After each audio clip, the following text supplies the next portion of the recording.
আসসালামু আলাইকুম। তো আজকে আমরা পড়ব স্বাস্থ্য রিলেটেড। আমি যদি তোমাদেরকে গত বছরের মেডিকেল ভর্তি পরীক্ষার প্রশ্নের কথা বলি, দেখবা যে গত বছর মেডিকেল ভর্তি পরীক্ষায় প্রথম আন্তর্জাতিক যোগ হয়। প্রথম বলা ঠিক না, মাঝখানে শুধু বাংলাদেশ থেকে প্রশ্ন আসতো। হঠাৎ করে বলা হয় যে কয়েকদিন আগে পরীক্ষার যে আন্তর্জাতিক থেকে প্রশ্ন থাকবে। তো তোমরা যদি 10টা সাধারণ জ্ঞানের প্রশ্ন অ্যানালাইসিস করো গত বছরের, তাহলে দেখবা আন্তর্জাতিক থেকে প্রশ্ন হয়েছে সর্বোচ্চ 2টা। একটা হলো ওই অ্যাসেপটিক সার্জারির জনককে, আর একটা হচ্ছে গাজার যে ব্যাপারটা। তো এখন যদি আমি একটু তুমি যদি একটু খেয়াল করো, আন্তর্জাতিক থেকে যে 2টা প্রশ্ন দিল, একটা খুবই কমন ইস্যু গাজা রিলেটেড, আর একটা কিন্তু ওই স্বাস্থ্য বা ডাক্তার রিলেটেডই, মানে সার্জারির জনক। বুঝতে পেরেছ? পাশাপাশি তোমরা দেখবা ঢাকা মেডিকেল কলেজ কবে প্রতিষ্ঠিত হয় সেটা আসছিল, এবং আরও একটা হেলথ রিলেটেড প্রশ্ন আসছিল যে বাংলাদেশের যে ফিল্ড হাসপাতাল এটি কে প্রতিষ্ঠা করেন? আখতার। সো 10টা সাধারণ জ্ঞানের মধ্যে তুমি দেখো 3টাই কিন্তু স্বাস্থ্য রিলেটেড আসছে, এবং এবছর যে 15 মার্ক থাকবে এর মধ্যে 5 মার্ক তো মানবিক গুণাবলী, সেখানে চলেই গেল। বাট বাকি 10 মার্কের মধ্যে তুমি যদি খেয়াল করো, এবছরও যিনি কথা বলেছেন এটা নিয়ে, উনি কিন্তু উল্লেখ করে দিয়েছেন যে স্বাস্থ্য রিলেটেড জায়গা থেকে প্রশ্ন হবে।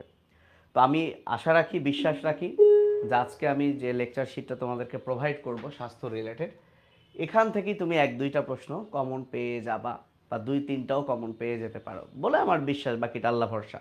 তো তোমরা এইটা কেউই মিস করবা না। আমি খুব বেশি তোমাদের সময় নিব না, এখন এত লং ক্লাস করার সময় নেই।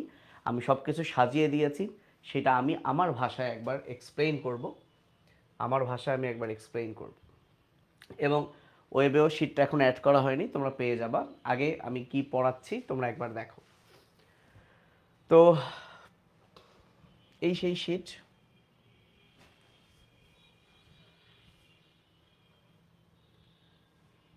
আচ্ছা, তো ছেলেমেয়েরা লক্ষ্য করো, আমি যে কাজটা করেছি সেটা হচ্ছে, আমি অনেক মানে এই ক্লাসটা আমার কালকে রাতে নেওয়ার কথা ছিল, বাট আমি এখন টাইপ শেষ করলাম একটু আগে, কারণ অনেক বেশি চিন্তা ভাবনা রিসার্চ করলাম আর কি। আমার বিশ্বাস সবচেয়ে বেস্ট একটা স্বাস্থ্য রিলেটেড শিট তোমরা পেতে যাচ্ছ, যেটা বাংলাদেশে এখনও কেউ এরকম অনেক প্রতিষ্ঠান করতে পারে, আমি খেয়াল করি নাই। বাট আমি একজন টিচার হিসেবে আমি এটা তোমাদের জন্য করলাম।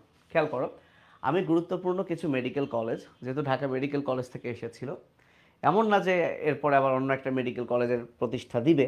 সো দিক না দিক, গুরুত্বপূর্ণ কিছু মেডিকেল কলেজের গুরুত্বপূর্ণ কিছু ঘটনা, কথাবার্তা আমরা জানবো। তো ঝটপট আমি একটু শুরু করি। সো ঢাকা মেডিকেল কলেজ এটাই আসছিল মেডিকেল পরীক্ষায় 1946 সালে। এখন তুমি নতুন করে তারিখটা মনে রাখো, 10 জুলাই। 10 জুলাই। এবং আমরা কিন্তু যারা ঢাকা মেডিকেলে পড়েছি, আমরা যারা DMC Dhaka medical college, DMC day, Dhaka medical দিবস একটা পালিত হয় এই 10 জুলাই, যেহেতু এটা প্রতিষ্ঠিত হয়। ঢাকা মেডিকেল কলেজের প্রথম এমবিবিএস কোর্স চালু হয়, প্রতিষ্ঠিত হয় 10 জুলাই। এই 10 জুলাই হচ্ছে কিন্তু ডিএমসি ডে। তাহলে যদি কখনো পরীক্ষা আসে ডিএমসি ডে উদযাপিত হয় কত তারিখে, বা কত তারিখ মেইনলি, তাহলে আনসার হবে 10 জুলাই, কারণ এটাই হচ্ছে প্রতিষ্ঠাতা। এখন দেখবা মেডিকেলের যে মেডিকেল, সেই মেডিকেলের একটা ব্যাচ থাকে। যেমন ঢাকা মেডিকেলের প্রতীক হলো কে, অর্থাৎ আমি হলাম K68 ব্যাচ, 68তম ব্যাচ। তো এখন মনে হয় 82তম চলে বা 83, আমি ভুলে গেছি অ্যাকচুয়ালি। তো তোমরাও যারা ঢাকা মেডিকেলে চান্স পাবা তারা কে সামথিং হবা। তো প্রশ্ন হচ্ছে ঢাকা মেডিকেল, এটা ডি হইতে পারতো, কে কেন? এই কে নিয়ে অনেক মতভেদ আছে। কেউ বলে কলকাতা, দেখা গেল ঢাকা মেডিকেলের প্রথম 4টা ব্যাচ আসলে কলকাতা মেডিকেল থেকে বা কলকাতা মেডিকেলের ছিল। তো কলকাতা বানান যদিও ক্যালকাটা সি দিয়ে, বাট বর্তমানে তো কে। তো কেউ কেউ এটা বলে। তারপর বেশি গ্রহণযোগ্য হচ্ছে উপমহাদেশের 11তম মেডিকেল কলেজ হচ্ছে ঢাকা মেডিকেল কলেজ, এবং কে হচ্ছে 11 নাম্বার লেটার। সো সেই থেকে হচ্ছে কে। তো ঢাকা মেডিকেলের ব্যাচের নাম হচ্ছে কে, এটা মাথায় রাখতে পারো। ঢাকা মেডিকেলের ব্যাচের নাম হচ্ছে কে, এটা মাথায় রাখতে পারো। ওকে। তো মনে রাখো, যেটা K1 ব্যাচ, সে কিন্তু তারা কিন্তু তখন 5th ইয়ারে। তার মানে ব্যাপারটা হচ্ছে K1 থেকে K4 এই ব্যাচগুলো হচ্ছে কলকাতা মানে মেডিকেলেরই ছিল। দেখো, কলকাতা মেডিকেল কলেজ থেকে এখানে স্থানান্তর করা হয়েছে। তাহলে ঢাকা মেডিকেল কলেজে প্রথম কোন ব্যাচের ভর্তি নেওয়া হয়? K5 batch. তারপরে প্রথম ব্যাচটাই কিন্তু K5 ব্যাচকে ঢাকা মেডিকেল কলেজের প্রথম ব্যাচ হিসেবে গণ্য করা হয়। সো এটা কিন্তু পরীক্ষা আসলে অনেকেই ভুল করবে যে ঢাকা মেডিকেল কলেজের প্রথম ব্যাচ কোনটা। সো কে দিয়ে শুরু, K1 না, কিন্তু K5। এই K5 হচ্ছে ফার্স্ট ইয়ারে ভর্তি হয়। বুঝতে পারছো? এখন তুমি ভাবতে পারো ভাই 1 কেন প্রথম না? ওই যে 1 থেকে 4 ওটা কলকাতা থেকে আনছে, আর 5 ব্যাচটাই ফার্স্ট ইয়ারে গিয়ে ভর্তি হয়েছে। হ্যাঁ, এই 5 ব্যাচ যখন সেকেন্ড ইয়ারে উঠছে, এবার K6 এসে ফার্স্ট ইয়ারে ভর্তি হয়েছে। ব্যাপারটা এরকম। তো এবার যারা ঢাকা মেডিকেল কলেজে চান্স পাবে তারা কে কত, আগেরবার যদি K82 হয় এবার 83, আগেরবার 83 হলে এবার K84। আমি এক্স্যাক্ট মনে নাই, এটা মানে খেয়াল নাই, এটা তোমরা একবার দেখবা। ওকে, তো চলো আমরা শুরু করি। শুরু তো করছি, সাথে মনে রাখতে পারো এই যে মুক্তিযুদ্ধে যে সকল চিকিৎসকের খুব বড় অবদান আছে, এদের মধ্যে ডাক্তার আলিম, ডাক্তার ফজলে রাব্বি, এনাদের ভূমিকা কিন্তু অনেক বেশি। তো ঢাকা মেডিকেল কলেজের ছাত্র হোস্টেলটার নাম হচ্ছে শহীদ ডাক্তার ফজলে রাব্বি হল, ইন্টার্ন হোস্টেলটার নাম হচ্ছে ডাক্তার মিলন হল, আর ছাত্রী হোস্টেলটার নাম ডাক্তার আলিম হল। সো এনাদের নামে, এনাদের সম্পর্কে আমরা সামনে একটু পড়ব। আচ্ছা, এই হাসপাতালটি প্রথমে ব্রিটিশ ভারতীয় সশস্ত্র বাহিনীর জন্য ফিল্ড হাসপাতাল ছিল। কোনটা? Dhaka medical college. এই তথ্যটা আসলে আসতে পারে, নাও আসতে পারে, দিয়ে দিয়েছি। এখন আসো স্যার সলিমুল্লাহ মেডিকেল কলেজ। দেখো সালটা কীরকম, 1875। এইটা এত আগে ঢাকা মেডিকেল স্কুল নামে প্রতিষ্ঠিত হয়, এই কথার একটু মাথায় রাখবা। জাস্ট একবার শোনো, দেখবা যে কপাল ভালো থাকলে এগুলি মনে পড়ছে। তাহলে ঢাকা মেডিকেল স্কুল নামে প্রতিষ্ঠিত হয় কোনটা? ঢাকা মেডিকেল কলেজ না, কিন্তু স্যার সলিমুল্লাহ মেডিকেল কলেজ। পরবর্তীতে এটা মিডফোর্ড মেডিকেল কলেজ নাম হয় 62 সালে, আর 63 সালে স্যার সলিমুল্লাহ মেডিকেল কলেজ নাম ধারণ করে। বুঝতে পারছো? এতটুকুই মনে রাখো। শহীদ সোহরাওয়ার্দী মেডিকেল কলেজ যেটা, সেটা 63 সালে আইয়ুব মেডিকেল কলেজ নামে প্রতিষ্ঠিত হয়। পরবর্তীতে খালেদা জিয়া মেডিকেল কলেজ হয়। এখান থেকে যেটা খুবই গুরুত্বপূর্ণ, জাতীয় সংসদের স্থপতিকে Louis I Kahn, right? So এই যে লুই আই কান, তার বাংলাদেশে আরও একটা অবদান আছে, গুরুত্বপূর্ণ অবদান আছে। সেটা হলো যে শহীদ সোহরাওয়ার্দী যে মেডিকেল কলেজ, সেইটার ডিজাইনারও কিন্তু লুই আই কান। তার জাতীয় সংসদ এবং কি শহীদ সোহরাওয়ার্দী মেডিকেল কলেজ দুটারই ডিজাইনার হচ্ছে Louis I Kahn. Mymensingh medical college থেকে যেটা আমরা পড়বো সেটা হচ্ছে যে ময়মনসিংহ মেডিকেল কলেজ, তার প্রথম নাম ছিল লিটন মেডিকেল স্কুল। মানে এটা প্রতিষ্ঠিত হয় লিটন মেডিকেল স্কুল। সো কোন মেডিকেল কলেজটি লিটন মেডিকেল স্কুল নামে প্রতিষ্ঠিত হয়? Mymensingh medical college. এবং এই যে ময়মনসিংহ মেডিকেল কলেজের থেকে পাশ করে একজন চিকিৎসক, সে ভুটানের প্রধানমন্ত্রী হয়েছে, যার নাম হচ্ছে লোটে শেরিং। তাহলে ভুটানের সাবেক প্রধানমন্ত্রী লোটে শেরিং, উনি কিন্তু ময়মনসিংহ মেডিকেল কলেজের স্টুডেন্ট ছিল। সো এটা একটা গুরুত্বপূর্ণ তথ্য, আসলেই গুরুত্বপূর্ণ তথ্য, যে ভুটানের প্রধানমন্ত্রী বাংলাদেশের কোন মেডিকেল কলেজ থেকে পড়েছে? ময়মনসিংহ মেডিকেল কলেজ থেকে। এবং ভুটানের যিনি বর্তমান প্রধানমন্ত্রী শেরিং তোবগে, তুমি দেখো আমি কতটা লেটেস্ট ইনফরমেশন দিয়েছি, এটা আগের দিনের 23 নভেম্বর 2025। ইনি কিন্তু এখন বাংলাদেশে, উনি বাংলাদেশে এসে একটা কথা বলেছেন যে ভুটানের অনেক শীর্ষ চিকিৎসকই বাংলাদেশের মেডিকেলের সাবেক শিক্ষার্থী। সো এটাই আসতে পারে যে বাংলাদেশের মেডিকেলের সাবেক শিক্ষার্থী মানে কোন দেশের শীর্ষ চিকিৎসক? সো ভুটান, বা ভুটানের সাবেক প্রধানমন্ত্রী। সো এটা মনে রাখো, ভুটানের সাবেক প্রধানমন্ত্রী উনি কিন্তু ময়মনসিংহ মেডিকেলের ছিলেন, আর ময়মনসিংহ মেডিকেলটা লিটন মেডিকেল স্কুল নামে প্রতিষ্ঠিত হয়। এইবার দেখো চট্টগ্রাম মেডিকেল কলেজ থেকে, তাহলে তোমরা প্রতিষ্ঠা সালগুলো একটাবার দেখতে পারো। হ্যাঁ, চট্টগ্রাম মেডিকেল কলেজ থেকে যেটা ভয়ঙ্কর ইম্পর্টেন্ট সেটা হলো এই সেই চট্টগ্রাম মেডিকেল কলেজ যেটা বাংলাদেশের প্রথম এবং বিশ্বেরও প্রথম, যেখানে বোনস লাইব্রেরি আছে। বোনস লাইব্রেরি আছে, অর্থাৎ হিউম্যান বোনসের লাইব্রেরি আছে। সো আমাদের অ্যানাটমির শ্রদ্ধেয় professor doctor Mansur Khalil sir, so এটাকে, এই বোনস লাইব্রেরিকে ওনার নামে ডাক্তার মনসুর খলিল জাদুঘর নামেও এটি কিন্তু পরিচিত। তাহলে চট্টগ্রাম মেডিকেল কলেজে কি আছে? হিউম্যান বোনস লাইব্রেরি বা ডক্টর মনসুর খলিল জাদুঘর। এটা বাংলাদেশে না, কেবল বিশ্বেরও প্রথম হিউম্যান বোনস লাইব্রেরি। যদি বলে উত্তরবঙ্গের প্রথম মেডিকেল কলেজ কোনটা, তাহলে রাজশাহী মেডিকেল কলেজ। আর সিলেটের যে এমএজি ওসমানী মেডিকেল কলেজ, এই ওসমানী উনি কে ছিলেন? উনি কিন্তু মুক্তিযুদ্ধের সর্বাধিনায়ক ছিলেন, সশস্ত্র বাহিনীর প্রধান সেনাপতি ছিলেন। আচ্ছা, পাশাপাশি চলো আমরা কিছু প্রতিষ্ঠানের নাম পড়ি। বিএমডিসি, তোমরা যে ডাক্তার হবা, এমবিবিএস 5 বছর পরে তোমাদেরকে যে লাইসেন্স দিবে, যে রোগী দেখতে পারবা, এই লাইসেন্স দানকারী প্রতিষ্ঠান, রেজিস্ট্রেশন দানকারী প্রতিষ্ঠান হচ্ছে বিএমডিসি। এর full form Bangladesh medical and dental council. আচ্ছা, এছাড়া আছে বিএমইউ, যাকে বলা হয় বাংলাদেশ মেডিকেল ইউনিভার্সিটি। এটাই হচ্ছে বাংলাদেশের প্রথম ইউনিভার্সিটি যেখানে পিজি, এটাকে আমরা পিজি হাসপাতাল বলি। পিজি মানে পোস্ট গ্রাজুয়েট। তোমরা যদি এমবিবিএস এর চান্স পাও, এটা হচ্ছে গ্রাজুয়েট, এবং গ্রাজুয়েটের পর তোমরা যে ডিগ্রিগুলো করো এগুলো হচ্ছে পোস্ট গ্রাজুয়েট। সো পোস্ট গ্রাজুয়েটের সংক্ষেপ নাম পিজি, এটা বাংলাদেশের পিজি হাসপাতাল নামে পরিচিত। ঠিক এই পিজি হাসপাতালের অপোজিটেই আছে বাংলাদেশের বিখ্যাত ডায়াবেটিক হাসপাতাল বারডেম, যেটা নিয়েও আমরা পড়বো। সো এই দুটোই শাহবাগে অবস্থিত। তো যেটা পড়তে হবে, এইটার বর্তমান উপাচার্য ভাইস চ্যান্সেলর হচ্ছে ডক্টর মোহাম্মদ শাহিনুল আলম, এবং এটা 750 শয্যা বিশিষ্ট হাসপাতাল, যার পরিচালক ব্রিগেডিয়ার হন নর্মালি জুলফিকার আহমেদ আমিন, জানলে ভালো। তবে বিএমইউ এটা হচ্ছে বাংলাদেশের মেডিকেল বিশ্ববিদ্যালয়, প্রথম একটাই ছিল। বর্তমানে কিন্তু বাংলাদেশের সরকারি মেডিকেল বিশ্ববিদ্যালয় 5টা। এর মধ্যে প্রথম বাংলাদেশ মেডিকেল বিশ্ববিদ্যালয়, যেটা ঢাকার শাহবাগে। এরপরে কিন্তু দেখো চট্টগ্রামে আছে, সিলেটে আছে, রাজশাহীতে আছে, সর্বশেষ যেটা সেটা হচ্ছে খুলনা মেডিকেল বিশ্ববিদ্যালয় আছে। তাহলে বাংলাদেশের সরকারি মেডিকেল বিশ্ববিদ্যালয় কিন্তু 5টা, কোনটি 9 আসতে পারে একবার খেয়াল রাখবা। আচ্ছা, ভয়ঙ্কর ইম্পর্টেন্ট আইসিডিডিআরবি এর ফুল ফর্মটা দেখতে পারো।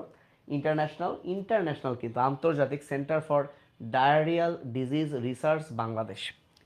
এটার পূর্ব নাম পাকিস্তান সিয়াটো কলেরা রিসার্চ ল্যাবরেটরি ছিল। তাহলে এখানে কলেরা ব্যাপারটা খুবই গুরুত্বপূর্ণ। মনে রাখবা আমাদের যুদ্ধের সময় কিন্তু কলেরা মহামারী হয়েছিল খুবই।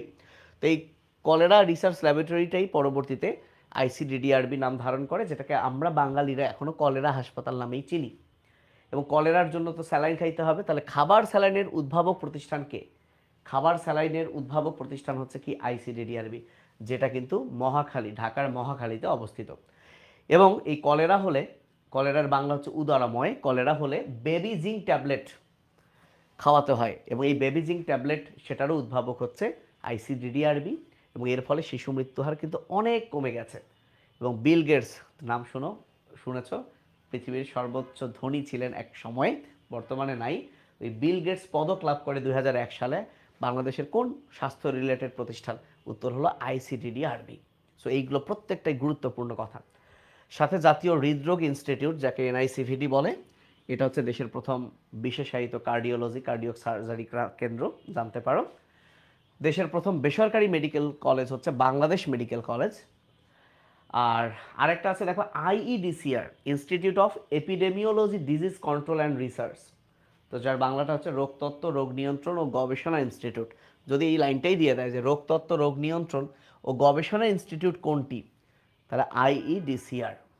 আর তোমরা যে এই পরীক্ষা দিচ্ছ দেখবা যে তোমরা মেসেজ টেসেজ পাও বা তোমরা ফর্ম পূরণ করেছো যে ওয়েবসাইটে গেছো, সেটা হলো ডিজিএইচএস, স্বাস্থ্য অধিদপ্তরের ওয়েবসাইটে গেছো, যেটা 58 সালে প্রতিষ্ঠিত হয়। শুরুতে এর নাম ছিল স্বাস্থ্য পরিদপ্তর, অধিদপ্তর ছিল না। 80 সালে এটা অধিদপ্তরে উন্নীত হয়। বর্তমানে কিন্তু এই ডিজিএইচএস এর পরিচালক হচ্ছে ডাক্তার মোহাম্মদ আবু জাফর। সো এনার আন্ডারে যেহেতু তোমরা পরীক্ষা দিবে ডিজিএইচএস এর আন্ডারে, সো এই ডিজিএইচএস এটা সম্পর্কে তোমাদের অবশ্যই জানা উচিত। বাংলাদেশের স্বাস্থ্য ব্যবস্থায় কিছু বেসরকারি প্রতিষ্ঠান ভূমিকা রেখেছে। এর মধ্যে নিপর্ট, এই যে নিপর্টটা কি, ন্যাশনাল ইনস্টিটিউট অফ পপুলেশন মানে কি জনসংখ্যা। এটাই পরীক্ষা আসতে পারে যে জাতীয় জনসংখ্যা ও গবেষণা প্রতিষ্ঠান কোনটা, তাহলে উত্তর হচ্ছে নিপর্ট, যার মহাপরিচালক হচ্ছে ইশরাত জামান, একজন মহিলা। গণস্বাস্থ্য কেন্দ্র, এটি স্বাধীন বাংলাদেশের প্রথম স্বাস্থ্য কেন্দ্র। সো ফিল্ড হাসপাতালের আনসারে অনেকেই কিন্তু ডাক্তার মোহাম্মদ জাফরুল্লাহর কথা বলেছে। এইটা নিয়ে কাহিনীটা আমরা ক্লিয়ার করবো একটু পরেই। তো মুক্তিযুদ্ধের সময় সেই 1971 সালে ডাক্তার জাফরুল্লাহর কিন্তু অনেক অবদান আছে। উনি বাংলাদেশের প্রথম, বাংলাদেশ কিন্তু বলছে স্বাধীন বাংলাদেশের প্রথম যে স্বাস্থ্য কেন্দ্র তার নাম কিন্তু গণস্বাস্থ্য কেন্দ্র। আচ্ছা, জীবনতরী খুবই গুরুত্বপূর্ণ। এটি হচ্ছে বাংলাদেশের প্রথম মোবাইল হাসপাতাল, মানে ভাসমান হাসপাতাল, জাহাজের উপর নির্মিত, এসব ভেসে আছে। 1999 সালে এটা প্রতিষ্ঠিত হয়, এবং যে সংস্থার তত্ত্বাবধানে এটা যাত্রা শুরু করে জানা ভালো, তার নাম আইএফবি, ইম্প্যাক্ট ফাউন্ডেশন বাংলাদেশ। তাহলে বাংলাদেশের প্রথম ভাসমান হাসপাতালকে কি বলে? জীবনতরী। কার উপর ভেসে আছে? এটা জাহাজের উপর, এবং এগুলো সব বেসরকারি প্রতিষ্ঠান। সূর্যের হাসি। আচ্ছা, এখানে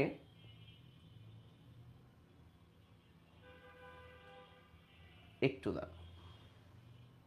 ওকে, সূর্যের হাসি কার প্রতীক? এই কথাটা খুবই ইম্পর্টেন্ট। মা ও শিশু স্বাস্থ্য। হ্যাঁ, শিশু একটা হাসি দিয়েছে সূর্যের মতো, এভাবে মনে রাখো। মা এবং শিশু স্বাস্থ্য এবং পারিবারিক স্বাস্থ্য সেবা সেটার প্রতীক। সাথে কিন্তু আরেকটা প্রতীক আছে যেটা আমি একটু দেখলাম, সেটা হলো সবুজ ছাতা। সবুজ ছাতাও কিন্তু স্বাস্থ্য আছে, বাট সেটা স্বাস্থ্য পরিচর্যা কেন্দ্রের প্রতীক। তাহলে সবুজ ছাতা, ছাতা এটা একটা পরিচর্যা কেন্দ্র, মানে ছাতার মধ্যে তোমরা সবাই আসো, এটা একটা কেন্দ্র। কিন্তু স্বাস্থ্যের প্রতীক, মা ও শিশু স্বাস্থ্যের প্রতীক, সেটা হচ্ছে হাসি। স্বাস্থ্য ভালো, হাসি দিয়েছে। তো এই দুটা কিন্তু গুলায় ফেলবা না, ঠিক আছে? এই দুটো একদমই গুলায় ফেলবা না। তো সূর্যের হাসি এটা তো একটা বেসরকারি প্রতিষ্ঠান, এটা যুক্তরাষ্ট্র ভিত্তিক একটা এনজিও, ইউএসএআইডি এর অর্থায়নে পরিচালিত, জানা ভালো। এবং এর সদর দপ্তর কিন্তু বাংলাদেশে না, ওয়াশিংটন ডিসিতে 1977 সালে এটা শুরু হয়। বার্ডেন খুবই গুরুত্বপূর্ণ, Bangladesh institute of research and rehabilitation in তিনটা কথা, diabetes, endocrine and metabolic. Diabetes, endocrine and metabolic disorder, এই হচ্ছে বার্ডেন, ঢাকার শাহবাগে। এবং এই বার্ডেন মানেই হচ্ছে ডায়াবেটিস, তো এটাকে বহুমূত্র সমিতিও বলা হয়।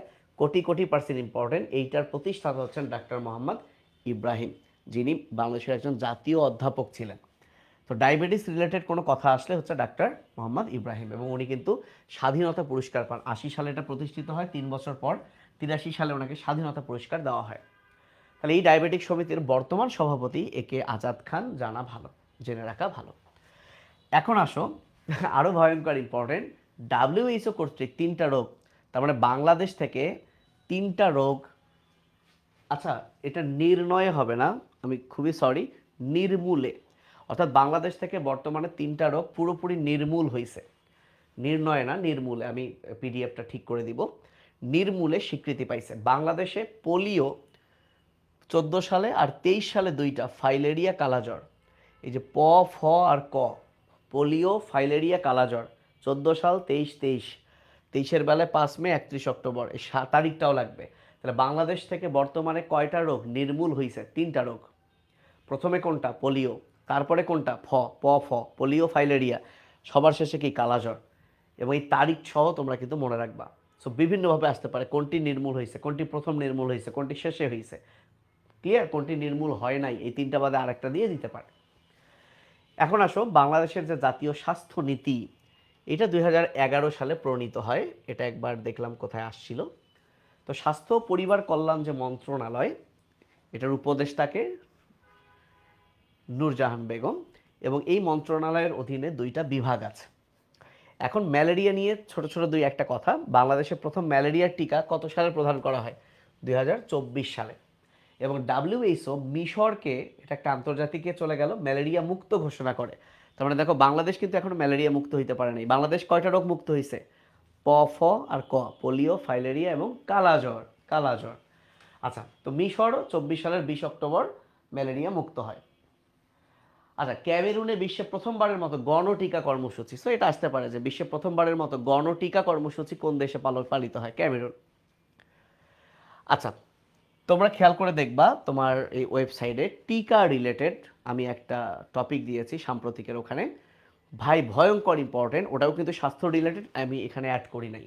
ইপিআই, যাকে আমরা বলি এক্সপ্যান্ডেড প্রোগ্রাম অন ইমিউনাইজেশন, যেটা কিন্তু আমাদের ইমিউনিটি চ্যাপ্টারেও আছে, এবং সাম্প্রতিক আকারে আমি কিন্তু এটা দিয়েছি, অবশ্যই এই লেকচারটা করবা 10 মিনিটের মতো।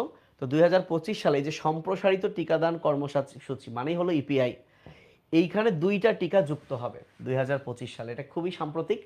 এবং একটা হচ্ছে জাপানিজ এনকেফালাইটিস, আর একটা হচ্ছে কনজুগেটেড ভ্যাকসিন, সো টাইফয়েডের ভ্যাকসিন। আর ইপিআই ভুক্ত মোট টিকা কয়টা? তাহলে 25 সালে যুক্ত হবে কয়টা? 25 সাল তো অলরেডি আছে, তাহলে মোট কয়টা হলো? এই যে সব কিছু আমরা ওই লেকচারে পাবো, সেখান থেকে আমরা করে নিব, দিয়ে দিয়েছি। এখন আসো, রবীন্দ্রনাথ ঠাকুরের নামে একটা ব্যাকটেরিয়ার নামকরণ করা হয়, তাহলে তার নাম হচ্ছে প্যান্টোইয়া ট্যাগোরি। 2023 সালে এই যে রবীন্দ্রনাথ ঠাকুর, সো প্যান্টোইয়া ট্যাগোরি কি? ব্যাকটেরিয়া। সো রবীন্দ্রনাথের নামে কার বৈজ্ঞানিক নাম করা হয়? ব্যাকটেরিয়া। সো জানা ভালো। তো বিশ্ব মশা দিবস, সো বর্তমানে যেহেতু ডেঙ্গু খুবই কমন, সো ডেঙ্গু আমাদের উদ্ভিদ বিজ্ঞানেও আছে, তো তাই আমি এই স্বাস্থ্য বা হেলথে ডেঙ্গু রিলেটেড কোনো কথা বলি নাই। সো ডেঙ্গু কিন্তু খুব ভালো করে পড়বা, ওই উদ্ভিদ বিজ্ঞান থেকেই পড়বা। তো বিশ্ব মশা দিবস 20 আগস্ট, জানলে ভালো। বাংলাদেশের ইউনিয়ন পর্যায়ে যে সরকারি হাসপাতাল, তাকে আমরা বলি স্বাস্থ্য ও পরিবার কল্যাণ কেন্দ্র। বাংলাদেশের মানসিক রোগী, মানসিক শুনলে আমরা কোথায়? পাবনায় বলি যে পাবনায় যা। সো পাবনা ছাড়াও আরেকটা কিন্তু মানসিক রোগীর হাসপাতাল আছে, ঢাকায়ও আছে। আর যদি বলে মানসিক স্বাস্থ্য ইনস্টিটিউট, হাসপাতাল না, মানে হাসপাতালের সাথে ইনস্টিটিউট যদি বলে স্বাস্থ্য ইনস্টিটিউট, তাহলে শেরে বাংলানগর, ঢাকা। ওকে। আচ্ছা, তা বাংলাদেশে কুষ্ঠরোগের হাসপাতাল আছে 3 জায়গায়, ঢাকা, সিলেট আর আমার জেলা নীলফামারী। এবং আমার জেলা নীলফামারীতে একমাত্র বাংলাদেশের একটা ফাইলেরিয়া হাসপাতাল আছে। ফাইলেরিয়া মানে গোদরোগ, গোদরোগ মানে এলিফ্যান্টিয়াসিস, মানে পা হাতির মতো ফুলে যায়। তাহলে বাংলাদেশের একমাত্র গোদরোগ হাসপাতাল, ফাইলেরিয়া হাসপাতাল হচ্ছে নীলফামারীর সৈয়দপুরে। ঠিক আছে, আমার জেলা হচ্ছে কিন্তু নীলফামারী। এবং কুষ্ঠরোগের হাসপাতালও আছে 3 জায়গায়, নীলফামারী, সিলেট আর ঢাকা। ট্রমা সেন্টার কি? ট্রমা মানে আঘাত। তো ধরো দুর্ঘটনায় তোমার হাড্ডি ভাঙা গেছে, তাহলে তুমি কোথায় যাবা? ট্রমা সেন্টারে। আচ্ছা, ডায়াবেটিসের 2টা কথা। ডায়াবেটিস সচেতনতা দিবস 28 ফেব্রুয়ারি, বাট 28-এর অর্ধেক 14। বিশ্ব ডায়াবেটিস দিবস হচ্ছে 14 নভেম্বর। আচ্ছা, মাতৃত্ব দিবস কবে? 28 মে। তাহলে নিরাপদ মাতৃত্ব দিবস 28 মে। তাহলে ডায়াবেটিস 28 ফেব্রুয়ারি, মাতৃত্ব 28 মে। দিবসগুলো আমরা আলাদা করে কিন্তু পড়াইছিলাম, বাট তারপরে স্বাস্থ্য যেহেতু পড়াচ্ছি, এগুলো ইম্পর্টেন্ট। যেমন বিশ্ব স্বাস্থ্য দিবস আছে না, কত তারিখ, তো ওগুলো কিন্তু আমরা সব আলাদা করে পড়াইছি। তো মাতৃত্বকালীন ছুটি কত পায় সবাই জানি, 6 মাস। 6 মাস মানে 180 দিন, 30 দিয়ে গুণ করলে। দেখো, দেশের প্রথম ফিস্টুলা, ফিস্টুলা মানে কি? দেখা গেল অনেক প্রেগনেন্ট মহিলা বাচ্চা ডেলিভারি দেওয়ার সময় তাদের কিন্তু কি হয়, তাদের ওই জরায়ু পথে ফিস্টুলা হয়। তো এই ফিস্টুলা হলে কিন্তু এটা প্রচুর পেইনদায়ক। তো এই দেশের প্রথম ফিস্টুলা চিকিৎসার ইউনিক সেন্টার হচ্ছে কক্সবাজারের রামু। এখানে হোপ ফাউন্ডেশনের উদ্যোগে। কোন ফাউন্ডেশন? হোপ। সো এই হোপ কথাটা মনে রাখতে পারো। এখন আসো বিভিন্ন জনক। সার্জারিকেই বলা হয় অস্ত্রোপচার। সো সার্জারির জনক হচ্ছে সুশ্রুত, আর হিপোক্রেটিস হচ্ছে চিকিৎসা বিজ্ঞানের জনক। এই 2টা ভয়ঙ্কর ইম্পর্টেন্ট। আর এটা তোমাদের আজমল স্যারের শুরুর দিকেই আছে, আদ্রে ভেসালিয়াস। উনি ব্যবচ্ছেদ বিদ্যার জনক। ব্যবচ্ছেদ বিদ্যা, কাটাকাটি। এবং ওনার একটা বই আছে, ফ্যাব্রিক্স অফ হিউম্যানস বডি। আর এইটা তো মেডিকেলে আসছিল, জোসেফ লিস্টার। উনি আধুনিক সার্জারিতে অ্যান্টিসেপটিক পদ্ধতির জনক বা আধুনিক অস্ত্রোপচারের জনক। তাহলে যদি নর্মালি বলে সার্জারির জনক সুশ্রুত, আর আধুনিক ব্যাপারটা থাকলে আমরা জোসেফ লিস্টারকে দিব। এইবার একটা গল্পের মতো করে শোনো। দেখো, হেডলাইন দিয়েছে মুক্তিযুদ্ধের চিকিৎসকদের বীরত্ব গাথা। তো 1971 সালে আমরা তো জানি যে কি পরিমাণ সংকটে বাংলাদেশ। তো দেশের এই ক্রান্তি লগ্নে যুক্তরাজ্য মানে ইংল্যান্ড, ইউকে আর কি, ইউনাইটেড কিংডম, তো যুক্তরাজ্যে বসবাসরত যে প্রবাসী বাঙালিরা আছে, ওনারা কি করলেন, সাইদুর রহমানকে সভাপতি বানালেন, আর জাফরুল্লাহ চৌধুরীকে ওনারা সাধারণ সম্পাদক করে একটা সংস্থা গঠন করলেন। নাম দিলেন বিএমএ, বাংলাদেশ মেডিকেল অ্যাসোসিয়েশন। যেহেতু যুক্তরাজ্যে ইউকে, বিএমএ ইউকে। তো মে মাসের শুরুর দিকে এই যে ডাক্তার জাফরুল্লাহ, সাথে ডাক্তার মবিন, মবিন নামটা খেয়াল করো, জাফরুল্লাহ এবং মবিন, তারা কি করলেন, ভারতের ত্রিপুরায়, সো ভারতের ত্রিপুরায় ওনাদেরকে পাঠানো হলো মুক্তিযোদ্ধাদের সাহায্যের জন্য। তাহলে তারা দুজন এই যে প্রথমে মুক্তিযুদ্ধে গেরিলা যোদ্ধা হিসেবে যোগ দেন। যদি এভাবে আসে যে কোন ডাক্তার যে মুক্তিযুদ্ধে কি গেরিলা যোদ্ধা হিসেবে যোগ দেন, তাহলে ডাক্তার জাফরুল্লাহ এবং মবিন। আচ্ছা, খেয়াল করো। তো পরবর্তীতে তারা সেবা দিচ্ছেন এবং গুরুত্বপূর্ণ এই কাজে পরে তারা মেজর খালেদ মোশাররফ এবং মেজর আক্তার আহমেদকে সহযোগিতা করেন। তো তোমরা 11টা সেক্টর জানো যে বাংলাদেশকে মুক্তিযুদ্ধের সময় 11টা সেক্টরে ভাগ করা হয়েছে। এই 11টা সেক্টরের মধ্যে 2 নাম্বার সেক্টরে আছেন কে? মেজর খালেদ মোশাররফ। 1 নম্বরে কিন্তু ছিল জিয়াউর রহমান। তো এই যে খালেদ মোশাররফ, উনি কিন্তু এই স্বাস্থ্য রিলেটেড যদি বলে কোন মেজর, তাহলে খালেদ মোশাররফ, সাথে মেজর আখতার আছে। তো কি হলো দেখো, কি হলো এখানে দেখো। তো এই অবস্থা প্রত্যক্ষ করে ধরো অনেক হতাহত হয়েছে। 2 নং সেক্টরের কমান্ডার এই যে মেজর খালেদ মোশাররফ, উনি ভারতের কোন হাসপাতাল, জিবি হাসপাতালের সার্জন ডাক্তার রথিন দত্ত, এই নামটা একটু মনে রাখবা। রথিন দত্তের কাছে সাহায্য চান যে ত্রিপুরা রাজ্যে একটা অস্থায়ী হাসপাতাল স্থাপন করার জন্য, এবং পরবর্তীতে কিন্তু এই প্রস্তাবে ওনারা রাজি হন। এর ফলে আগরতলা শহরের দক্ষিণে অবস্থিত বিশ্রামগঞ্জের কাছে মেলাঘর নামক একটা স্থানে হাবুল ব্যানার্জির লিচু বাগানে পড়বা একটা উদ্বাস্তু শিবির স্থাপন করা হয়। এই জায়গাটাই পরবর্তীতে একটা হাসপাতালে রূপ দেওয়া হয়। দেখো, আমি অনেক বেশি বোল্ড করে দিছি। আগস্ট মাসে, 71 সালের আগস্ট মাসে মেজর খালেদ মোশাররফ হাসপাতাল নির্মাণের জন্য উনি কিন্তু 50,000 টাকা বরাদ্দ দেন। তাহলে এই যে দেখো, ওই সময় এই হাসপাতালের জন্য যে মেজর, যে সেক্টর কমান্ডার হেল্প করছেন উনি কিন্তু খালেদ মোশাররফ, এবং মেজর আখতার আহমেদকে হাসপাতাল নির্মাণের দায়িত্ব প্রদান করেন। এটাই পরীক্ষা আসছিল মেডিকেল পরীক্ষায় আগের বছর। এবং এই হাসপাতালটা এই যে মেজর আহমেদ, আহমেদ বলতে আখতার আহমেদ, বাঁশ আর কাঠ দিয়ে তৈরি করেন। এটি বাংলাদেশের প্রথম হাসপাতাল। এবং এই হাসপাতালের কতগুলো নাম দেখো, এটি বাংলাদেশের ফিল্ড হসপিটাল, এটি বাংলাদেশ ফোর্সেস হসপিটাল, এটি শুধু বাংলাদেশ হসপিটাল নামে পরিচিত। তাহলে এইটা নির্মাণ করলেন কে? নির্মাণ করলেন আখতার আহমেদ। আখতার আহমেদ পরবর্তীতে কিন্তু সেখানে ওই যে জাফরুল্লাহ ওনারা যোগ দেন, কিন্তু নির্মাণ করেছেন আখতার আহমেদ। এইটাই পরীক্ষা আসছিল, এবং সবাই কিন্তু এই ফিল্ড হসপিটাল, এটাই পরবর্তীতে গণস্বাস্থ্য কেন্দ্র হয়। তো সেই গণস্বাস্থ্য কেন্দ্রের প্রতিষ্ঠাতা কিন্তু ভাই ডাক্তার জাফরুল্লাহ, কিন্তু ফিল্ড হাসপাতালটা নির্মাণ করছে কে?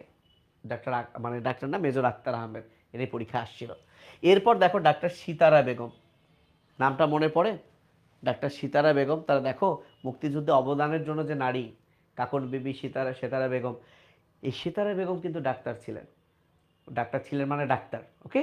এবং উনি তার পরবর্তীতে ওই হাসপাতালে উনি কি করেন? হাসপাতালের কমান্ডিং অফিসারের দায়িত্ব পান। তাহলে এই যে ঘটনাগুলো আমাদের কিন্তু মনে রাখতে হবে একটু। এখন আসলে বিদেশি চিকিৎসা সহায়তা, এটা খুব বেশি ইম্পর্টেন্ট না হলেও মনে রাখবা যে বাংলাদেশে ওই সময় কিন্তু প্রচুর কলেরা মহামারী হইতো। তাহলে মুক্তিযুদ্ধের সময় বাংলাদেশ মানে কিসের মহামারীতে ভুগছিল? কলেরা মহামারী। তো সেখানে ভাইয়া প্রায় ম্যাক্সিমাম ইউনিসেফ, তারপর বিশ্ব স্বাস্থ্য সংস্থা, তারপর অক্সফাম, এরা সবাই হেল্প করে। সাথে পশ্চিমবঙ্গে ৬০ বেডের একটা ভ্রাম্যমাণ হাসপাতাল পাঠাইছিল পশ্চিম জার্মানি সরকার। তার মানে ইউনিসেফ কোন সংস্থা মুক্তিযুদ্ধের সময় আমাদের সাহায্য করে? UNICEF, WHO, Oxfam. কোন দেশের সরকার একটা ভ্রাম্যমাণ হাসপাতাল পাঠাইছে? পশ্চিম জার্মানি সরকার। এই জিনিসগুলো পড়তে পারো। আর এখানে একটা বোল্ড করে দিয়েছে, ব্রিটিশ নাগরিক রজার মুডির নেতৃত্বে একটা অপারেশন গঠিত হয় যার নাম ছিল অপারেশন ওমেগা। আমরা কিন্তু অপারেশন সার্চলাইট অনেক কিছু মুক্তিযুদ্ধের বেলায় কি শুনেছি, কিন্তু অপারেশন ওমেগা কি? খুব গুরুত্বপূর্ণ একটা জিনিস। অপারেশন ওমেগা কি? তাহলে অপারেশন ওমেগা হচ্ছে একটা অপারেশন যেটা স্বাস্থ্য রিলেটেড। তাহলে এটা কত ইম্পর্ট্যান্ট চিন্তা করো। এবং এই অপারেশন ওমেগার নেতৃত্ব দেন রজার মুডি, ব্রিটিশ নাগরিক রজার মুডি। ইনি কি করেছিলেন? এই আগস্ট, সেপ্টেম্বর, অক্টোবর, রাইট, এই মাসে পাকিস্তান সামরিক প্রশাসন, আচ্ছা, ওরা কি করে? এই ওমেগার স্বেচ্ছাসেবক যারা ছিল তাদেরকে 10 বছর কারাদণ্ড দেয়। তারপর ওরা থেমে থাকে না, ওরা অক্টোবর নভেম্বরে 9 বার বাংলাদেশে প্রবেশ করে ওষুধ খাবার বিতরণ করেছিল। তাহলে চিন্তা করো, ডিসেম্বরে তো আমরা বিজয় লাভ করি, কিন্তু যে তার ঠিক আগের 2 মাস অক্টোবর নভেম্বরে এই ওমেগা নামক স্বেচ্ছাসেবী সংস্থার মানে এরা 9 বার বাংলাদেশে এসে ওষুধ দিয়েছিল। আমরা যেটা এখন কি করি, ফিলিস্তিনিদের জন্য আমরা চাই যে সাহায্যের জন্য পাঠাতে, আমরা অনেকেই কি করি, গোপনে সাহায্য করছি। যখনই আমরা শুনছি যে ওইখানে খাবার পাঠাবে, কিছু হলেও কন্ট্রিবিউট করার ট্রাই করছি। জাস্ট ওরা কিন্তু এসে এই কাজটা করেছিল। তো এইটা খুবই গুরুত্বপূর্ণ আমার কাছে মনে হয়েছে। এই রিলেটেড প্রশ্ন বাংলাদেশে এখনও আসে নাই, বাট আমি অনেক খুঁজে খুঁজে এগুলো পাইছি। তো দেখো তাহলে অপারেশন ওমেগা কী জিনিস, এবং এইটা ব্রিটিশ নাগরিক রজার মুডির নেতৃত্বে গঠিত হয়েছে। এছাড়া খ্রিস্টান চার্চ মিশনারি হাসপাতাল এরাও খুব বেশি ভূমিকা রাখছে, একবার রেডিং দিও। এবার আসো ডাক্তার মোহাম্মদ ফজলে রাব্বি, আমরা প্রায় শেষের দিকে আসছি, যার নামে ঢাকা মেডিকেল কলেজের ছেলেদের হোস্টেল ফজলে রাব্বি হল, যেখানে আমরা থেকেছি। তো উনি ছিলেন ঢাকা মেডিকেল কলেজের বিখ্যাত প্রফেসর, এবং উনি কার্ডিওলজিস্ট ছিলেন। এবং 15 ডিসেম্বর ওনাকে নিষ্ঠুরভাবে হত্যা করা হয়। তো এই তো 71 সালে মুক্তিযুদ্ধে তার অনেক অবদান ছিল। তো ডাক্তার ফজলে রাব্বি উনি ঢাকা মেডিকেল কলেজের ছিলেন। আর ডাক্তার আলিম চৌধুরী, যে আলিম হল মেয়েদের, এই আলিম চৌধুরী উনি ছিলেন স্যার সলিমুল্লাহ মেডিকেল কলেজের চক্ষু বিভাগ, এটা জেনে রাখা ভালো। আর একজন ছিলেন ডাক্তার আজহারুল হক, এনাদের ভূমিকা কিন্তু অতুলনীয়। উনিও ঢাকা মেডিকেল কলেজ থেকে পাশ করেন। উনি দেখো এখানে দেখো ওনার একটা চেম্বার ছিল, তিনি আহত মুক্তিযোদ্ধাদের গোপনে এখানে নিয়ে আসতেন এবং প্রয়োজনীয় চিকিৎসার ব্যবস্থা করতেন। রাতের আধারে ঢাকার বিভিন্ন এলাকায় ঘুরে ঘুরেও যেখানে আহত মুক্তিযোদ্ধা পেতেন উনি। তো এই জন্য আমরা যদি বলি কোন ডাক্তারের ভূমিকা আছে, 3টা নাম, কে কোন মেডিকেল কলেজ থেকে পড়েছেন সেটা। আচ্ছা, ডাক্তার জোহরা বেগম কাজী, ইনি প্রথম বাঙালি মুসলিম নারী এমবিবিএস ডাক্তার। তারা ডাক্তার জোহরা বেগম কাজী, উনি কিন্তু 21 পদক পেয়েছে এবং পাকিস্তানের তমগাই পাকিস্তান পুরস্কারও ভূষিত। আমি একটা পোস্ট দিয়েছিলাম ফেসবুকে, সেটাই ডাক্তার সায়েবা আক্তার, ইনি কি করেছেন যে এই যে ফিস্টুলা, ফিস্টুলা মানে প্রেগনেন্সির সময় মায়ের যদি ফিস্টুলা হয় প্রচুর হেমোরেজ হয়, তো উনি বেলুন, এই বেলুনটাকে ফুলায় ওই জননাঙ্গের মুখে যদি ধরা হয়, তাহলে এই বেলুনের যে ফোলা অংশটা কী করবে, একটা চাপ দিবে, এই চাপের কারণে রক্ত পড়া কিন্তু বন্ধ হবে। তাহলে চিন্তা করো একটা বেলুনের দাম আর কত, সেই বেলুন পদ্ধতি ব্যবহার করে উনি কিন্তু ফিস্টুলার চিকিৎসা করেছেন। এজন্য এজন্য উনি 2020 সালে রিসেন্ট 21শে পদক পান। তোমরা নিশ্চয়ই জানো যে 21শে পদক হচ্ছে বাংলাদেশের দ্বিতীয় সর্বোচ্চ বেসামরিক পুরস্কার, আর প্রথম কোনটা, স্বাধীনতা পুরস্কার, রাইট? সো খুবই গুরুত্বপূর্ণ। এবং ইনি আরও অনেক মাদার তেরেসা পুরস্কার পেয়েছেন, অনন্যা শীর্ষ 10 পুরস্কার, মহিলা সুপার অ্যাচিভার অ্যাওয়ার্ড, অনেক পুরস্কার পেয়েছেন। সো ইনি একজন গুরুত্বপূর্ণ বাংলাদেশের জন্য ডাক্তার। সো তোমরা ডাক্তার কামরুল ইসলামের নাম ফেসবুকে প্রায়ই শুনে থাকবা, যে উনি কিন্তু এখন পর্যন্ত এই যে 2000 দেখা একদম লেটেস্ট তথ্য, 25 সালের 14 মার্চ পর্যন্ত 1800 কিডনি প্রতিস্থাপন করেছেন বিনামূল্যে। ওনার একটা কিডনি সেন্টার আছে, কিডনি সেন্টার আছে রাজধানীর শ্যামলীতে, centre for kidney diseases and urology হাসপাতাল, এটা ওনারই। দেখো উনিও কিন্তু 22 সালে স্বাধীনতা পুরস্কার লাভ করেন, তাও খুবই গুরুত্বপূর্ণ। আর ডাক্তার বাবর আলীর নাম শুনেছো, যিনি এভারেস্ট জয়ী প্রথম বাংলাদেশি ডাক্তার, ওটাও কিন্তু একটা সাম্প্রতিক 24 সালের 19 মে কিন্তু উনি এভারেস্ট জয় করেন। তো মোটামুটি 30 থেকে 33 মিনিট, মোটামুটি 30 মিনিট কথা বলছি। তো আমি তোমাদেরকে খুব রিকোয়েস্ট করবো, তোমরা অবশ্যই অবশ্যই এই তথ্যগুলো মনে রাখবা। আমার কেন জানি মনে হয় এই 2-3 পৃষ্ঠার তথ্য থেকে তোমরা কমন পেয়ে যেতে পারে 1 থেকে 2টা প্রশ্ন।